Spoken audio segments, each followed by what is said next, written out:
So our audience today includes both experienced Plex users and engineers fairly new to the tool. And I do fully expect everyone to learn something in the next 30 minutes that they can take away and use in their work environment. We may brush over certain topics during this webinar. However, many topics are further explained in the Plex manual through tutorial videos and application notes, and also more specific webinars that are available online. I'll quickly show you how to access some of this material. What I'm showing now is the Plexim website. And if you go to support and select tutorial videos here, you can see that we have basic installation videos, as well as videos introducing simple concepts in Plex, some of which we'll go over today. Also some more advanced topics that I'll also point you towards today. If you're interested in real-time simulation, there's some introductory videos to our real-time platform. This here is the Plex Model of the Month video series. And these are user-submitted models that we then turn into videos detailing different unique models, both in industry and in universities. The first one on a microgrid, second one on constant on-time control, the third one on a solar inverter. These are going to be released monthly. You can track them via our LinkedIn page. If you're interested, I do encourage you to submit models if you have interesting Plex models to share with us. We'll credit your work, and we'll also send you a t-shirt. And then here are pre-recorded webinars. So these are 30 minutes to an hour and do dive into a bit more detail. So great resources available on our website. The other link here is a user forum. So encourage you to check out the user forum, ask questions, answer questions if you have a lot of knowledge with Plex. So that's a resource as well. The URL forum.plexim.com. Okay. Let me start by providing a quick introduction to Plexim and really who we are as a company. So at Plexim, we're a team of dedicated power electronics engineers that have been providing tools to the power electronics community for over 15 years now. Our original tool was called Plex Blockset and is still fully available today. It's a version of Plex fully integrated into MATLAB Simulink. And we also now have a version of Plex called Plex Standalone since 2010, which is a fully independent software, so not reliant on anything Simulink related. We also now are getting into real-time simulation, so we have a platform of our own called the Plex RT Box. We have facilities. Our headquarters is out of Zurich, Switzerland. We also have 2 offices in the US, one in Cambridge, Massachusetts, and then I'm actually delivering this webinar out of Seattle, Washington today. Our tools are very widely used in the power electronics community, both in academia for researchers and also for education purposes, and then also widely used in industry to develop power electronics products.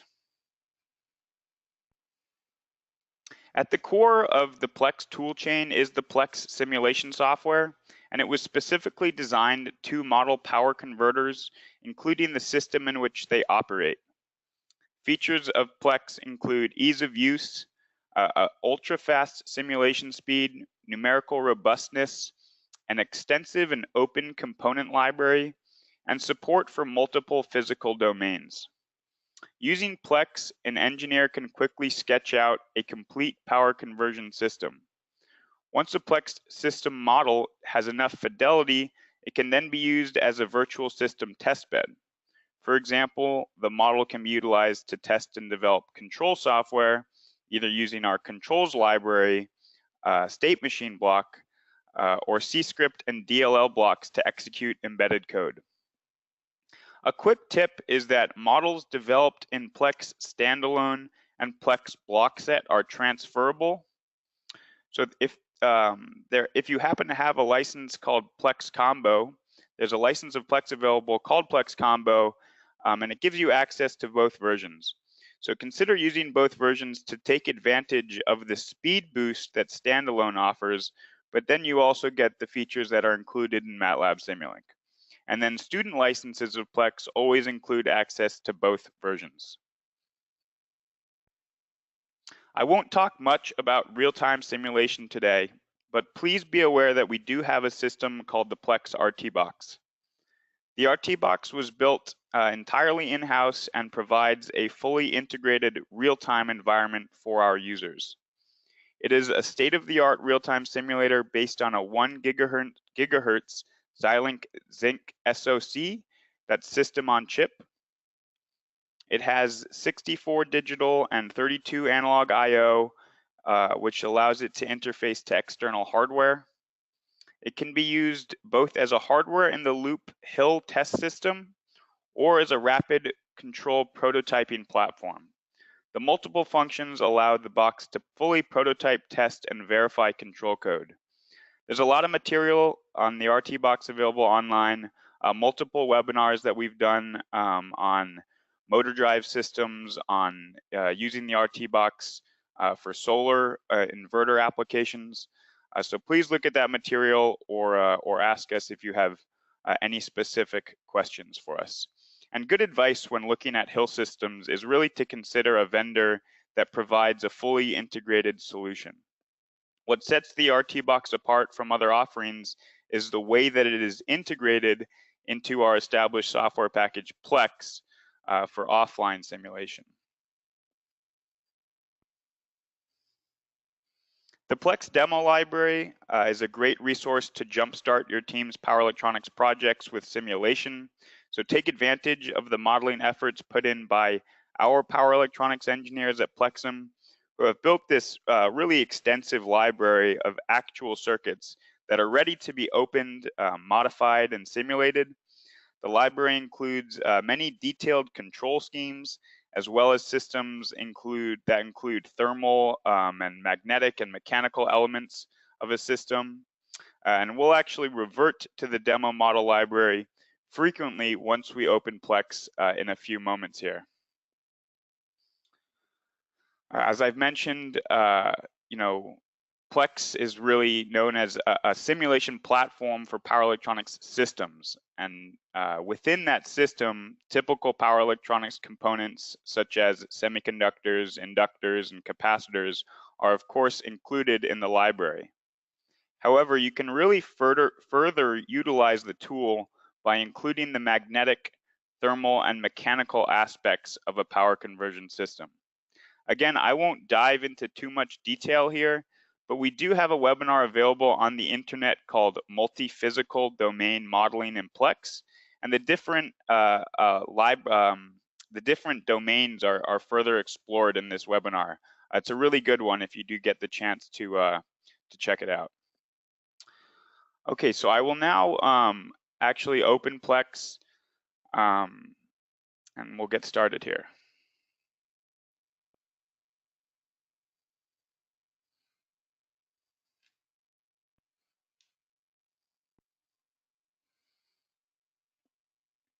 Great, so here we are. For those brand new to Plex, welcome. On the left, you can see a library browser. A search function at the top lets you quickly find components in the library. For example, if we search resistor, you can see that the resistor block is located within the passives component category, and we can now drag it into our yellow schematic on the right. Okay, so various shortcuts and features exist within Plex to make model development more efficient. And a PDF of commonly used shortcuts is available to download via the GoToWebinar control panel. So check that out. I'll be referencing a few of those shortcuts today. And navigating to the demo model library, I will open a simple power supply model to show some of these shortcuts.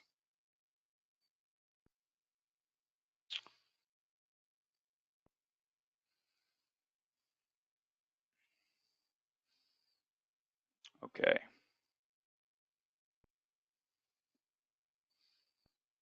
So in this model, we're demonstrating a simple unregulated buck converter. Thermal models are also included in our IGBT and diode. As an example for using thermal descriptions, we also include a heat sink and a thermal chain. Many shortcuts today and in Plex require holding the control button on a Windows machine. If you are working on a Mac, you will hold the command button. To appeal to the larger user platform, I will be saying the Windows shortcut instructions. So to copy a component in Plex, or to copy multiple components in Plex, hold Control while moving it to a new location. So if I want to add a second resistor here to my load, I will simply drag these components to the right to make some room. Then I can bring my resistor in place by dragging it back to the left. And now there are a few ways to connect the new resistor to the circuit. So I can left mouse click on an open terminal to create a new wire, or I can right mouse click anywhere on the circuit, anywhere on an existing wire to create a new wire. So that's a right mouse click, and notice that it creates a new wire. This can also be done by holding the control button and left mouse clicking on any wire. So that's holding the control and left mouse clicking. Okay. Notice that the component parameters here are displayed in the schematic of this model. So double click on a component and check the box next to the parameter to toggle this option on and off. And then this allows me to actually edit the parameter without having to double click the component.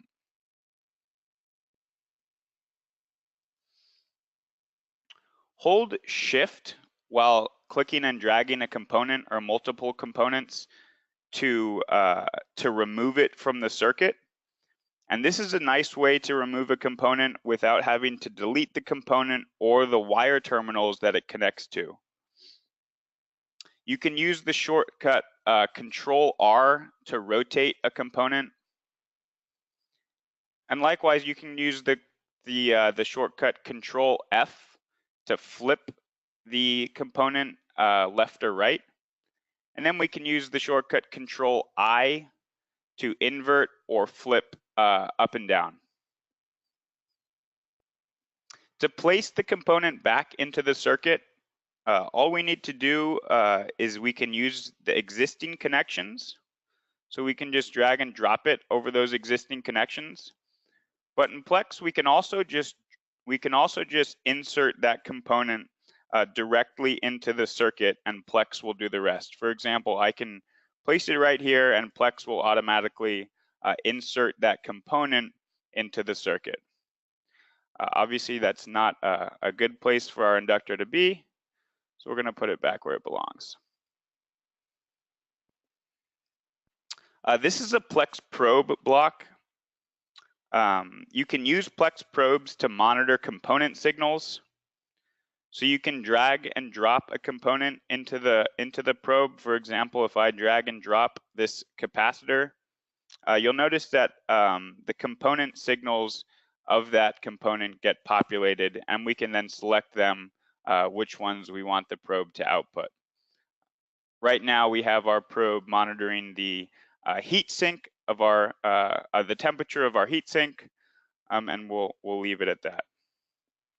You'll notice this circuit has a couple of annotations here describing the model and providing a bit of a guidance here.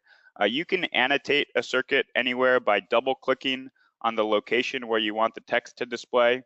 So I can double click here and I can simply write this is an annotation. So very simple to add a bit of description to your model as well.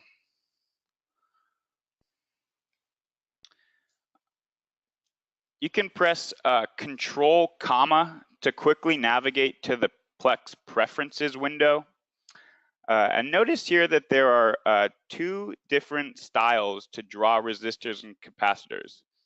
The ANSI format is commonly used in North America. And notice that you can control which representation you want here. And notice as I click the Apply button that my resistors and capacitors do change as I click Apply. And then the DIN format is more common to the rest of the world. And then again, notice my symbols change here. We can also toggle a grid setting here on and off, and this displays a grid in the background of the schematic.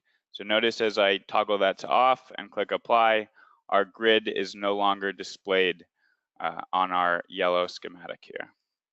We'll change that back to on and click OK.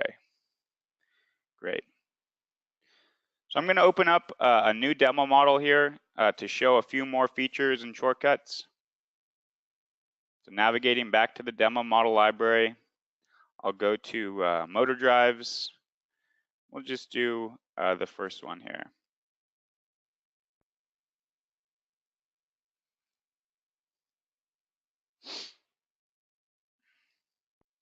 So we can use this boosted motor drive to show, as I said, a few more features. And this model here demonstrates a synchronous machine connected to a battery pack through a boost converter stage that comes before the active front end. Notice in this model that many of the component values are defined using variables here. For example, our resistor here defined using RS, and our voltage source defined here using VS. So navigating to the simulation parameters window by going Control E, and then navigating to the initializations tab, you can see that component values can be initialized here. They can then be subsequently used by functions within the circuit or via an internal scripting environment. This also makes it much easier to have interdependencies between variables and improves the organization of models.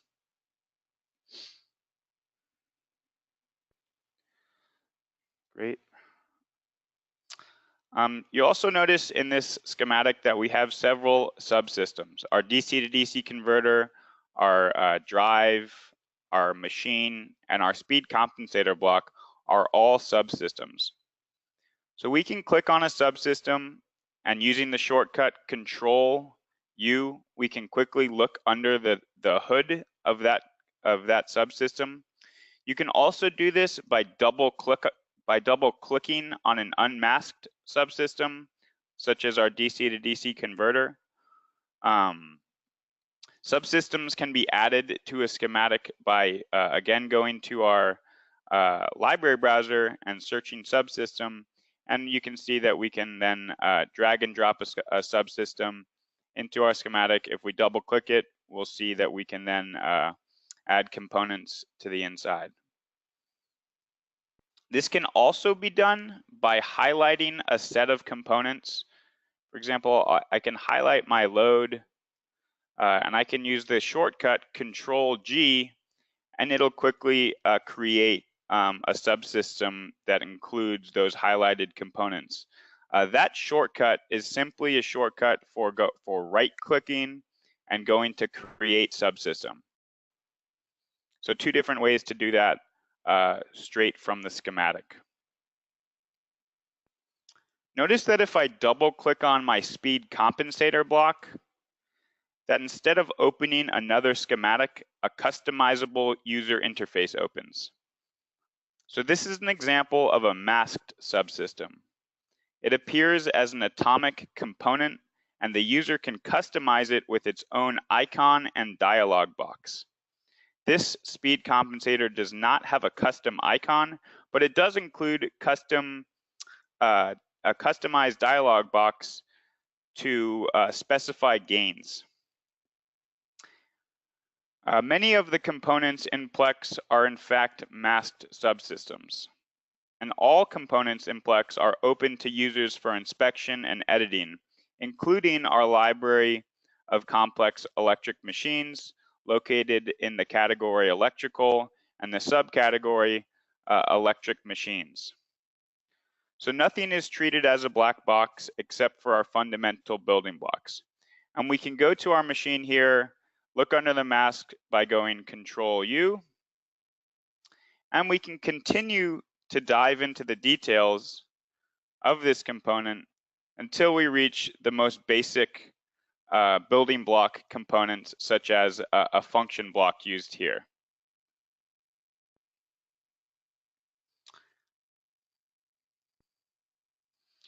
Great, so users can also create their own library of components and subsystems. For example, we can create a new model using the shortcut Control-N.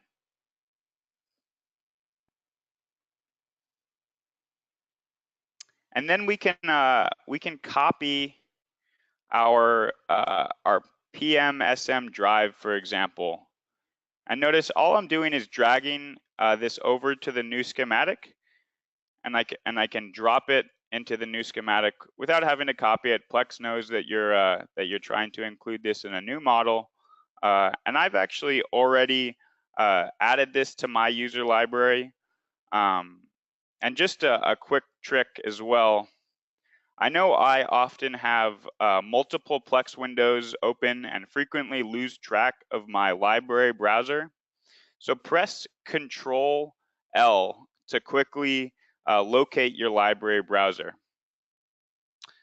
And notice at the bottom here, I have James's components, and I have this drive that's already been added. So we do have tutorial videos available that discuss user libraries in detail, and also talk about masking subsystems. Okay. So finally, the shortcut to run a simulation in Plex is Control-T. So let's run a simulation here. And I can show you how to use the Plex scope. So double clicking on a scope will open it or bring it to the top layer of your screen.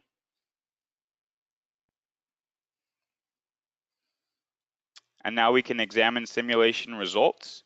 Notice that our scope was really inspired by a true power electronics scope that you would have in your lab on the bench. And it gives you advanced zooming, panning, and analysis features. Also notice that we must connect the signals we want to monitor to the scope before running a simulation, similar to how we would set up a scope in the lab again. Great, so now our simulation has finished. And we can zoom in to a plot area by clicking and dragging the mouse until a desired area is selected. There's two zoom modes that exist. The first is a constrained zoom, which is what I'm doing right now, where I'm limited in one plane, the X or the Y direction, and that's dictated by the direction of my mouse. So I'm going up and down, and I can move side to side as well.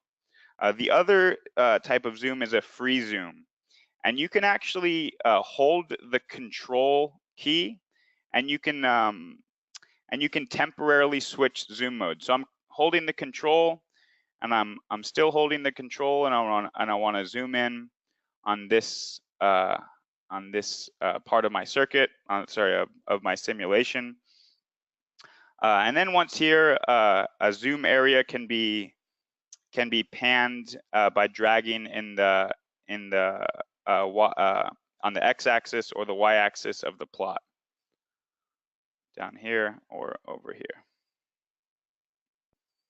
Okay, you can also turn on cursors here that will, for quick analysis, that you can use to also display various calculations that we might be interested in. Notice in this scope, a voltage set point can be observed with a green curve, and our simulated DC bus voltage is displayed here in red. Other features include saving a view by clicking on the eye, saving traces by clicking the hold current trace, and performing a quick Fourier analysis of a waveform by clicking this button here. You can see that the analysis range is determined by the cursors in the scope window, and we can adjust those, and we can see that our Fourier analysis is changed as well. Again, we have tutorial videos available that discuss the powerful features and what makes simplifying the viewing and processing of simulation results in the scope. There's a nice tutorial there available as well. So I'll open one more demo to show a few more features. To close a model, you could do Command W if you wanted to. Close that. So navigating back to the demo model library, we'll open up.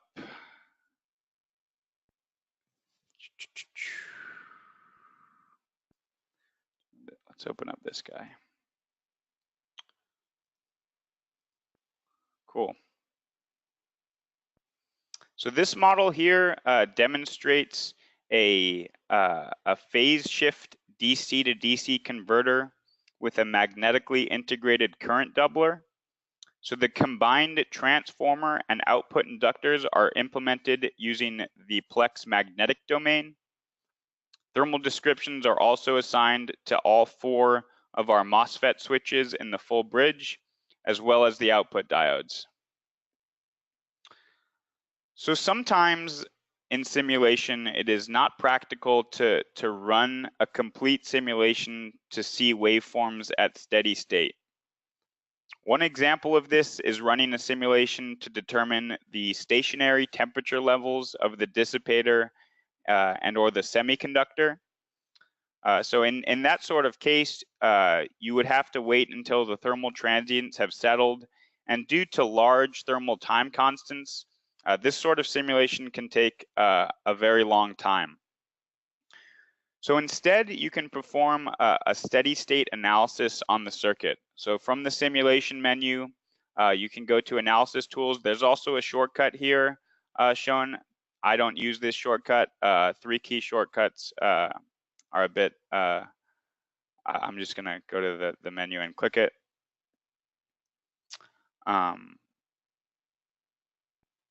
So just this analysis, so clicking that box opens this dialog, and then this analysis has already been pre-configured. But to start it, we click on the Start Analysis button, and you can display the progress of the analysis by clicking on the Show Log button. Again, lots of documentation available on learning about how these analyses are conducted. But when the analysis is finished, a simulation of 20 steady state cycles is going to be displayed based on the user parameters here. So we see our log that it was finished, and we can go then to our thermal scope, and we can see that the waveforms of our thermal circuit at steady state. So while here, I should also mention that there is a set of small signal analyses that are included in Plex. So these are accessed from this same menu and can be used to generate a Bode diagram transfer functions. So there's 3 different analyses that we can run to generate Bode plots. And depending on your topology and application, really dictates which analysis might work better for your system. But the 3 types are an AC sweep, an impulse response, and a multitone analysis as well. Okay. So while talking about speeding up a simulation, it would be silly to not talk about the solvers that are working behind the scenes in Plex. So press Control E to navigate back to the simulation parameters and solver settings menu window. And at the core of any circuit simulator are numerical solvers that determine system states during a simulation. And to fully understand and utilize a tool, it is important to have a basic understanding of the solvers being implemented, as they affect both the speed and the accuracy of a simulation. So let's look at the solver settings for a moment in Plex, but remember that this is a fairly technical topic, and Plexim offers user workshops on solvers, so please contact us if you or your organization might be interested in something like this. Plex has 2 different solver types, a variable step and a fixed time step simulation. A variable time step solver automatically adapts its step size to the current dynamics of the system. If you have a very fast transient in the beginning of a simulation, the solver automatically uses very small steps to maintain accuracy. If the system becomes slower later on in the simulation, the step size will automatically adjust accordingly and will save you unnecessary computations. The step size can also be adjusted in order to accurately simulate discontinuities using a variable step solver. With a fixed step size, the step size should be determined by the fastest transient in the simulation, but it must be specified by the user to achieve a good balance between accuracy and computational effort. The step size will be used throughout the simulation, which can result in a slow or inaccurate simulation if an incorrect step size is chosen. And for those reasons, we do recommend that a variable step solver should generally be preferred.